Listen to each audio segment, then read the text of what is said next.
Hello, good morning, जोहार। मैं पूनम और आप देख रहे हैं 24 झारखंड न्यूज। चलिए जानते हैं आज की 25 मुख्य बड़ी खबरों को।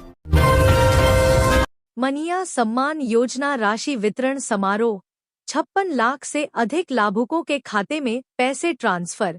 बहुचर्चित मुख्यमंत्री मनिया सम्मान योजना के तहत अब झारखंड के 18 से 50 साल की महिलाओं को प्रतिमाह 2,500 रुपया मिलेगा।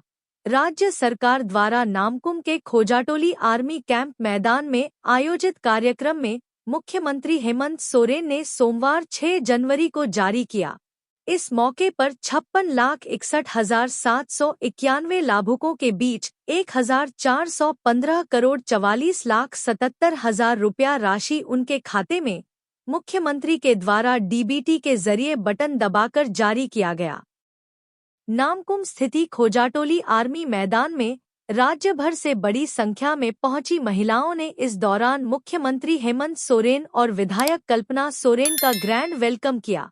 पुष्पवर्षा कर सीएम ने न केवल महिलाओं का अभिवादन किया बल्कि कार्यक्रम के दौरान बीच बीच में आतिशबाजी कर इसे भव्य रूप देने की कोशिश की गई। इस दौरान मुख्यमंत्री ने सभास्थल में मौजूद महिलाओं से बातचीत की और मिलने वाले पैसों के खर्च के बारे में जाना। इस दौरान महिलाओं ने बड़े ही बेबाकी से सीएम को पैसा खर्च करने की योजना बताई। किसी ने बच्चे की पढ़ाई पर पैसा खर्च करने की बात कही तो किसी ने स्वास्थ्य और घरेलू खर्च की बात कही। इस मौके पर मुख्यमंत्री हेमंत सोरेन ने संबोधित करते हुए राज्य की गरीबी पर चिंता जताते हुए इस योजना को महिला सशक्तिकरण की दिशा में ऐतिहासिक कदम बताया। उन्होंने इस राज्य को विकसित राज्य बनाने का आह्वान करते हुए कहा कि आप सभी महिलाओं को विशेष जिम्मेदारी है। सरकार ने एक ऐसी व्यवस्था दी है जिसके 11 से 25 जनवरी तक संविधान गौरव अभियान चलाएगी भाजपा। प्रदेश भाजपा की ओर से 11 से 25 जनवरी तक राज्य में संविधान गौरव अभियान चलाया जाएगा। पार्टी की ओर से मंडल स्तर तक बाबा साहेब भीमराव अंबेडकर के लक्ष्य व संघर्ष को बताने के लिए कई कार्यक्रम आयोजित किए जाएंगे।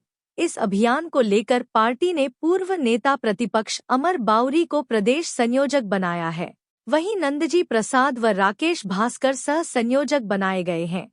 प्रदेश भाजपा कार्यालय में सोमवार को पत्रकारों से बातचीत करते हुए पूर्व नेता प्रतिपक्ष अमर बाउरी ने कहा कि बाबा साहेब डॉक्टर भीमराव अंबेडकर के संघर्ष, संविधान निर्माण और कांग्रेस के द्वारा किए गए उनके साथ छल को लेकर जिला मंडल तक आम जनता को जागरूक करने का काम पार्टी करेगी। इस अभियान को भाजपा ने संविधान गौरव अभियान का नाम दिया है। होमगार्ड जवानों के एरियर भुगतान का मामला, झारखंड हाईकोर्ट का आदेश। 7 जनवरी को हाजिर हो होमगार्ड के डीजी।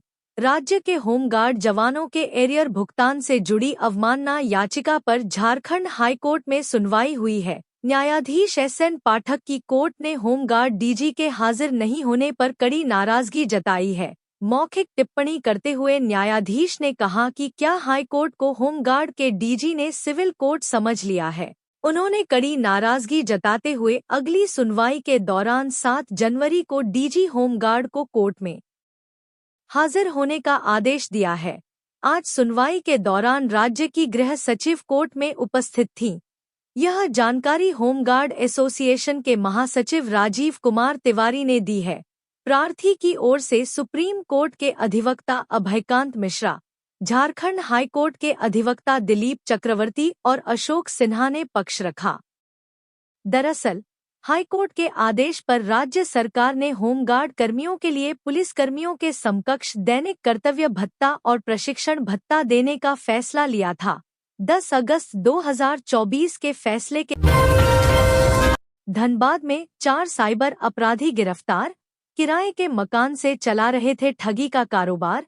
धनबाद जिले के सरायढेला थाना क्षेत्र स्थित तपोवन कॉलोनी में सोमवार को धनबाद पुलिस ने छापेमारी कर 4 साइबर अपराधियों को रंगेहाथ गिरफ्तार किया है। साइबर अपराधी किराए के मकान में साइबर ठगी का धंधा चला रहे थे। इस कार्रवाई से साइबर अपराधियों के एक बड़े गिरोह का पर्दाफाश हुआ है। पुलिस को गुप्त सूचना मिली थी कि तपोवन कॉलोनी के एक किराए के मकान में साइबर अपराध को अंजाम दिया जा रहा है। इस सूचना के आधार पर पुलिस ने मोबाइल नंबरों को ट्रेस करना शुरू किया। लोकेशन का पता चलने पर पुलिस टीम ने छापेमारी कर साइबर अपराधियों को गिरफ्तार कर लिया। गिरफ्तार किए गए चारों आरोपी करीब 1 महीने पहले ही इस मकान में रहने आए थे। आरोपियों ने खुद को स्टूडेंट बताकर मकान मालिक से किराए पर मकान लिया था, लेकिन असल में वहां से साइबर क्राइम का जाल बिछा रहे थे। पुलिस ने मकान के अंदर से कई सामान बरामद किए हैं, जिससे आरोपियों की गतिविधि पूरी तरह से उजागर हो गई है। धनबाद में 4 साइबर अपराधी गिरफ्तार, किराए के मकान से चला रहे थे ठगी का कारोबार। धनबाद जिले के सरायढेला थाना क्षेत्र स्थित तपोवन कॉलोनी में सोमवार को धनबाद पुलिस ने छापेमारी कर 4 साइबर मनिया सम्मान के बाद अब इनकी भी सुन लो सरकार। कई महीनों से पेंशन का इंतजार कर रहे लोगों ने सुनाई अपनी पीड़ा। सोमवार को सीएम हेमंत सोरेन ने मनिया सम्मान योजना के लाभुकों के खाते में 2,500 रुपए की राशि ट्रांसफर कर दी। पैसे मिलते ही लाभुकों के चेहरे पर खुशी छा गई, लेकिन वहीं सीएम हेमंत सोरेन से राज्य की एक बड़ी आबादी को अभी भी उम्मीद है कि जिस तरह मनिया सम्मान की राशि जारी की गई, उसी तरह उनकी समस्याओं का भी समाधान हो। हम बात कर रहे हैं सर्वजन पेंशन के लाभुकों की। दरअसल एक तरफ मनिया सम्मान योजना के तहत 1,000 रुपए की राशि को बढ़ाकर 2,500 रुपए कर दिया गया, जो आज भेज भी दिया गया। वहीं सर्वजन पेंशन के कई लाभुकों का कहना है कि उन्हें कई महीनों से पेंशन की राशि नहीं मिल रही है। इससे उनके सामने परेशानी खड़ी हो गई है। वे सरकार के प्रति नाराजगी जाहिर कर रहे हैं। वहीं कई लाभुकों को उम्मीद है कि सरकार जल्द ही उनकी समस्याओं का भी समाधान करेगी। सर्वजन पेंशन योजना के तहत सरकार बुजुर्ग, दिव्यांग, परित्यक्ता, एकल महिला और विधवा आदि को 1,000 रुपए प्रति महीने देती है, लेकिन कई महीनों से ये राशि लाभुकों। प्रदेश कांग्रेस कार्यालय में फिर शुरू हुआ जनता दरबार। मंत्री दीपिका पांडेय सिंह ने सुनी शिकायत। झारखंड में कांग्रेस कोटे से मंत्रियों ने एक बार फिर कांग्रेस मुख्यालय में जनता दरबार लगाना शुरू कर दिया है। सोमवार को प्रदेश कांग्रेस कार्यालय में राज्य की ग्रामीण विकास मंत्री दीपिका पांडेय सिंह ने जन सुनवाई की और जनता की समस्या सुनी।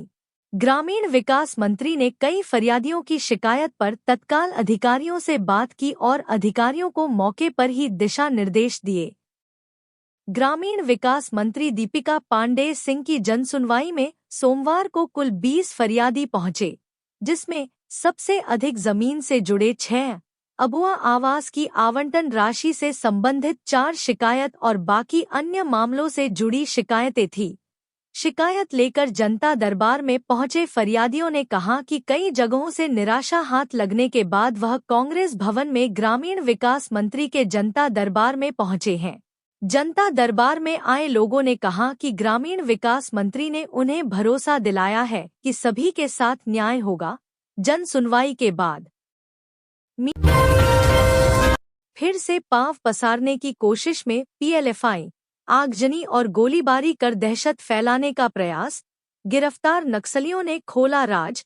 नक्सली संगठन पीएलएफआई के खिलाफ खूंटी पुलिस की कार्रवाई लगातार जारी है। नए साल के पहले सप्ताह से शुरू हुए अभियान के दौरान पुलिस ने 5 हार्डकोर नक्सलियों को गिरफ्तार किया है। इनसे पूछताछ के दौरान पुलिस को जो जानकारी मिली, उससे चौंकाने वाले खुलासे हुए हैं। पुलिस को पता चला है कि नक्सली संगठन पीएलएफआई अपने संगठन के विस्तार की कोशिश कर रहा है। इसी के तहत लगातार आगजनी और रंगदारी की घटनाओं को अंजाम दिया जा रहा है। रांची जेल में बंद पीएलएफआई सुप्रीमो दिनेश गोप और शिवकुमार साहू उर्फ चरकू के निर्देश पर जिले में संगठन का विस्तार शुरू हो गया है। जेल से छूटे नक्सली और फरार नक्सली सुप्रीमो के निर्देश पर गोलीबारी और आगजनी की घटनाओं को अंजाम देकर अपनी उपस्थिति दर्ज कराने में जुटे हैं। इतना ही नहीं, संगठन ने अपनी वापसी शुरू कर दी है। कुछ दिन पहले खूंटी के शहरी क्षेत्र में 2 शोरूम में फायरिंग कर दहशत फैलाने की बड़ी कोशिश की गई थी। खूंटी पुलिस इस मामले में कार्रवाई कर ही रही थी कि 2 नक्सलियों को गिरफ्तार कर लिया गया। जिन्होंने इस घटना को अंजाम देने वालों का खुलासा कर दिया है। तोरपा डीएसपी क्रिस्टोफर केरकेट्टा ने प्रेस कॉन्फ्रेंस में दोनों नक्सलियों की गिरफ्तारी का खुलासा करते हुए बताया कि एसपी अमन कुमार को सूचना मिली थी कि पीएलएफआई के नक्सली कर्रा के रोन्हे जंगल में किसी वारदात को अंजाम देने की योजना बना रहे हैं। सूचना पर तोरपा डीएसपी क्रिस्टोफर केरकेट्टा के नेतृत्व में एक टीम गठित की गई, जिसमें गिरिडीह के बगोदर में रिश्ता शर्मसार, बहू ने ससुर पर लगाया दुष्कर्म का आरोप। गिरिडीह जिला के बगोदर में बहू के द्वारा ससुर पर दुष्कर्म करने का आरोप लगाया गया है। पुलिस ने मामला दर्ज करते हुए आरोपी को गिरफ्तार कर लिया है। आरोपी थाना क्षेत्र के एक गांव का रहने वाला है, साथ ही वह सहायक अध्यापक भी है। उसके खिलाफ बहू के द्वारा सोमवार को बगोदर थाना में मामला दर्ज कराया गया है। आरोपी के खिलाफ बहू के द्वारा सोमवार को बगोदर थाना में मामला दर्ज कराया गया। पीड़िता ने बताया कि रविवार को रात्रि में वह घर पर अकेली थी। उसके पति और सास जन्मदिन पार्टी में शामिल होने के लिए चाचा के घर गए हुए थे। घर में अकेली होने के मौके का फायदा उठाकर ससुर ने उसके साथ दुष्कर्म किया है। बहू ने बताया कि वह विरोध करती रही मगर उसका असर ससुर पर बिल्कुल नहीं पड़ा। इधर दुष्कर्म के आरोपी सहायक अध्यापक ने बताया कि बहू के द्वारा उसे फंसाया जा रहा है। वह दूसरे लड़के से फोन पर बात करती रहती थी, जिसका मेरे द्वारा विरोध किया गया था। इसी के प्रतिशोध में वह मेरे खिलाफ आरोप लगा रही है। इधर पुलिस ने पीड़िता को मेडिकल जांच के लिए गिरिडीह भेज दिया है। इस मामले को लेकर थाना प्रभारी विनय कुमार यादव ने बताया कि साक्ष्य ऐप, जो आपराधिक घटनाओं के बाद डिजिटल तरीके से साक्ष्य को रिकॉर्ड कर संरक्षित करने की सुविधा देता है, के माध्यम से पुलिस के द्वारा अनुसंधान कर आगे की कार्रवाई की जा रही है। गिरिडीह के बगोदर में रिश्ता शर्मसार, बहू ने ससुर पर लगाया दुष्कर्म का आरोप। गिरिडीह जिला के बगोदर में बहू के द्वारा ससुर पर दुष्कर्म करने का आरोप लगाया गया है। पुलिस ने मामला दर्ज करते हुए आरोपी को गिरफ्तार कर लिया है। आरोपी थाना क्षेत्र के एक गांव का रहने वाला है, साथ ही वह सहायक अध्यापक भी है। उसके धनबाद मंडल को मिलेगी पहली रेल मिलिंग मशीन, सफर होगा और आरामदेह, बोले डीआरएम कमल किशोर सिन्हा। धनबाद रेल मंडल को रेल मिलिंग मशीन मिलने वाली है। यह रेल यात्रा को और भी आरामदायक बनाएगी। भारतीय रेल में यह पहली मशीन है जो धनबाद को मिलेगी। इस मशीन की मदद से ट्रैक के खराब ज्वाइंट की पहचान कर उसे दुरुस्त किया जाता है। इससे एक ओर जहां ट्रेनों की गति में बढ़ोतरी होगी, वहीं यात्रा के दौरान यात्रियों को महसूस होने वाले झटके भी दूर होंगे। ये जानकारी धनबाद रेल मंडल के डीआरएम कमल किशोर सिन्हा ने दी। वह सोमवार को डीआरएम कार्यालय के सभागार में पत्रकारों से बात कर रहे थे। Senior DN coordination Pradeep Kumar ने बताया कि यह मशीन जनवरी माह के अंत तक धनबाद आ जाएगी। इस दौरान डीआरएम ने कहा कि भूली का ओवर ब्रिज बनकर तैयार हो गया है। इसके उद्घाटन के लिए पीएमओ से अनुमति मांगी गई है। स्वीकृति मिलती है तो पीएम नरेंद्र मोदी इसका उद्घाटन करेंगे। भूली का संपार फाटक जल्द ही पूरी तरह से बंद कर दिया जाएगा। लोगों को आने जाने के लिए इस ब्रिज का उपयोग करना है। डीआरएम ने कहा कि महाकुंभ को लेकर कई स्पेशल ट्रेनें चलाई जा रही हैं।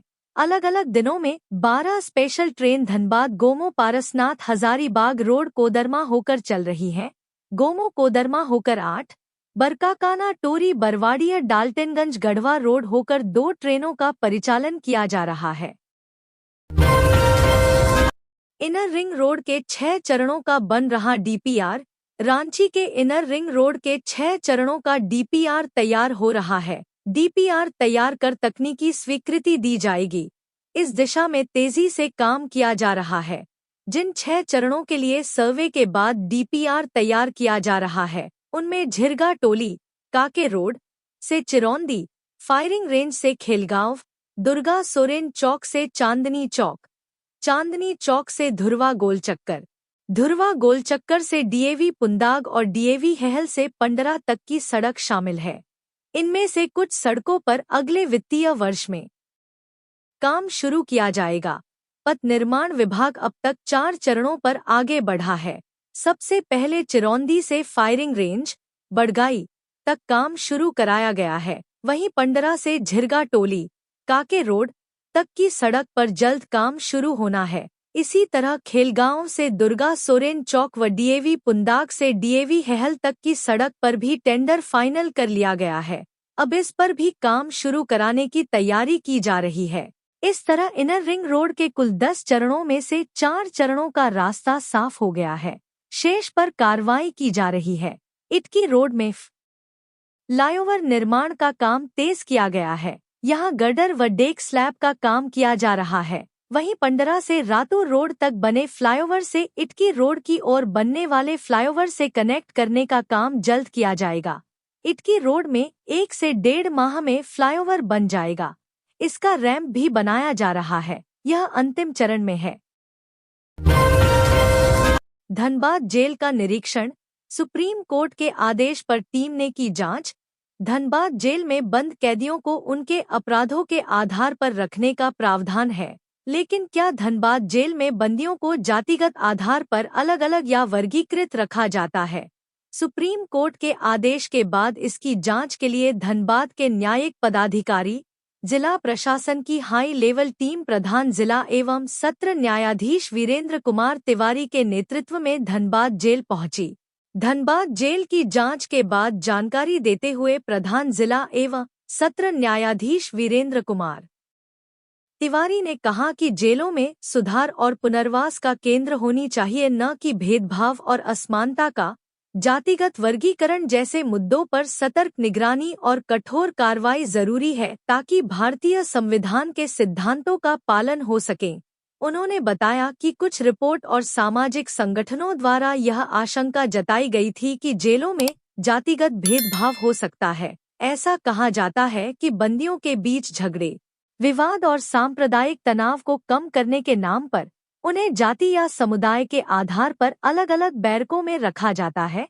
इन सारे कयासों के बीच सर्वोच्च न्यायालय ने स्वतः संज्ञान लेते हुए इस मामले पर सुनवाई की थी और 31 अक्टूबर 2024 को आदेश पारित किया। जो कहां सो किया। झारखंड की 56 लाख से अधिक महिलाओं को 1415 करोड़ की सौगात देकर बोले सीएम हेमंत सोरेन। मुख्यमंत्री हेमंत सोरेन ने रांची के नामकुम स्थित ट्रेनिंग ग्राउंड में आयोजित झारखंड मुख्यमंत्री मनिया सम्मान योजना के राज्य स्तरीय समारोह में 56,61,791 महिलाओं के बैंक खाते में 1,415 करोड़ 44,77,000 रुपए डीबीटी के जरिए ट्रांसफर किए। मुख्यमंत्री ने कहा कि उन्होंने जो कहा सो किया, अपना वादा पूरा किया। महिलाओं के जरिए झारखंड की अर्थव्यवस्था का पहिया घुमाने का प्रयास किया जा रहा है। यह सरकार ने आधी आबादी को सशक्त बनाने की दिशा में मुख्यमंत्री मनिया सम्मान योजना की परिकल्पना को मजबूती के साथ धरातल पर उतारा है। पूरे देश में इसकी चर्चा हो रही है। महिलाओं को आगे ले जाने में यह योजना निर्णायक साबित होगी। सीएम हेमंत सोरेन ने कहा कि महिलाएं घर परिवार चलाती हैं और कामकाज भी करती हैं। ऐसे में पैसे का महत्व उनसे बेहतर कोई नहीं समझ सकता है। यही वजह है कि सरकार घर परिवार चलाने वाली महिलाओं पर राज्य को आगे ले जाने का जिम्मा भी सौंप रही है। अब महिलाओं के जरिए राज्य की अर्थव्यवस्था का पहिया घुमाने का प्रयास हो रहा है, क्योंकि इस राज्य को विकसित राज्यों की श्रेणी में खड़ा करने में आधी आबादी की अहम भूमिका होगी। मुख्यमंत्री हेमंत सोरेन ने कहा कि झारखंड के प्रति बैंकों का रुख बहुत अच्छा नहीं है। यहाँ के गरीब लोग बैंकों में जो पैसा जमा करते हैं उसका इस्तेमाल कहीं और होता है। यहाँ के लोगों को बैंकों से जो मदद मिलनी चाहिए वह नहीं मिलती है, लेकिन अब बैंकों को अपना रुख बदलना होगा। इस राज्य और यहाँ के लोगों की जरूरत के अनुरूप उन्हें कार्य करना होगा। बोकारो में एयरपोर्ट के लिए 7 जनवरी तक 29 बूचड़खानों को हटाने की नोटिस। दुकानदारों में बेचैनी। नए साल में बोकारो हवाई अड्डे से उड़ान सेवा प्रारंभ करने की कवायद शुरू हो चुकी है। हालांकि बोकारो में रहने वाले लोगों के लिए तो उम्मीद की किरण है, लेकिन 29 दुकानदारों के लिए यह एक बुरी खबर भी लेकर आई है। चास अंचल अधिकारी ने 29 बूचड़खानों को 7 जनवरी तक हटा लेने का निर्देश दिया है, जिस कारण दुकानदार परेशान हैं और रोजी रोटी का संकट उत्पन्न होने की बात कह रहे हैं। बोकारो एयरपोर्ट पर व्यावसायिक उड़ानों के संचालन में हो रही देरी का मुख्य कारण एयरपोर्ट लाइसेंसिंग प्राधिकरण द्वारा पहचानी गई कुछ बाधाएं हैं। जिला प्रशासन ने इन बाधाओं में से एक को दूर करने की दिशा में कदम उठाया है। इसमें दुंदीबाग में बोकारो एयरपोर्ट से सटे बोकारो स्टील प्लांट (BSL) की जमीन पर चल रहे अवैध बूचड़खानों और मुर्गा मीट की दुकानों को हटाने की प्रक्रिया शुरू की गई है। चास अंचल अधिकारी ने शनिवार को बोकारो एयरपोर्ट के 5 किलोमीटर के दायरे में 29 अवैध बूचड़खाने तथा मटन की दुकानें चलाने वाले व्यक्तियों को औपचारिक नोटिस जारी किया गया है। सभी संबंधित व्यक्तियों को 7 जनवरी तक अवैध संरचनाओं को हटाने का निर्देश दिया गया है। ऐसा न करने पर प्रशासन द्वारा इन ढांचों को ध्वस्त कर दिया जाएगा और कानून के तहत लागत दोषियों से वसूला जाएगा। बोकारो में एयरपोर्ट झारखंड के डीजीपी किस मामले में नहीं हुए हाजिर तो हाईकोर्ट ने जताई नाराजगी। मंगलवार को भी होगी सुनवाई। झारखंड हाईकोर्ट के जस्टिस डॉक्टर SN पाठक की अदालत ने होमगार्ड जवानों को समान काम के बदले समान वेतन के मामले में दायर अवमानना याचिका पर सुनवाई की। सुनवाई के दौरान गृह विभाग की प्रधान सचिव वंदना डाडेल अदालत में सशरीर उपस्थित रहीं, जबकि अदालत के आदेश के बावजूद डीजीपी उपस्थित नहीं हुए। इस पर अदालत ने कड़ी नाराजगी जताते हुए मौखिक रूप से कहा कि आदेश को हल्के में नहीं लिया जाए। कोई अधिकारी कोर्ट से ऊपर नहीं है। अदालत ने कहा कि 18 अक्टूबर 2024 को गृह विभाग के प्रधान सचिव और डीजीपी को अगली सुनवाई की तिथि पर सशरीर उपस्थित रहने का विशेष निर्देश दिया था। राज्य सरकार द्वारा यह दलील दी गई है कि डीजीपी के बजाय महानिदेशक होमगार्ड को निर्देश दिया जाना चाहिए था। सरकार की दलील को देखते हुए अदालत ने अपने पूर्व के आदेश को इस सीमा तक संशोधित करते हुए कहा कि डीजीपी के स्थान पर डीजी होमगार्ड अगली सुनवाई की तिथि पर न्यायालय में उपस्थित रहें। गृह विभाग की प्रधान सचिव को अगली सुनवाई में सशरीर उपस्थिति से छूट प्रदान की गई। मामले की अगली सुनवाई के लिए अदालत ने 7 जनवरी की तिथि निर्धारित की। इससे पूर्व राज्य सरकार की ओर से 18 अक्टूबर के आदेश में संशोधन का आग्रह किया। तो ये थी आज की झारखंड की टॉप बड़ी खबरें। इसी तरह झारखंड की हर छोटी सी बड़ी खबर देखने के लिए आप हमारे चैनल 24 झारखंड न्यूज को सब्सक्राइब करके बेल आइकन प्रेस कर ले, जिससे झारखंड की हर छोटी सी बड़ी खबर की अपडेट आप तक पहुंचता रहे। तो आज के लिए बस इतना ही। हमें दीजिए इजाजत, फिर मिलते हैं नेक्स्ट न्यूज में।